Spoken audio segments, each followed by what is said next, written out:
নলহাটিতে বিশেষ অভিযান, ধরা পড়ল গাঁজা চক্র, মহিলা সহ 4 জন গ্রেফতার। বীরভূমের নলহাটিতে পুলিশের সাফল্যজনক বিশেষ অভিযানে এক মহিলা সহ 4 জনকে গ্রেফতার করা হয়েছে।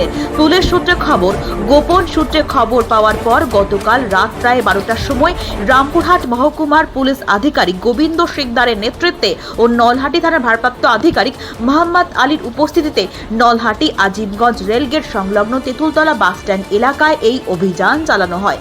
অভিযানে ধৃতদের কাছে থাকা 4টি বস্তা থেকে সেলোটেপ মোড়ানো মোট 25টি প্যাকেটে প্রায় 25 কেজি গাঁজা উদ্ধার করা হয়। গ্রেফতার হওয়া 4 জনের মধ্যে 2 জন আহমেদপুরের বাসিন্দা, সুমন কর্মকার ও নিশা সাহানি। বাকিদের নাম আসগার শেখ ও খায়ালুল আলম।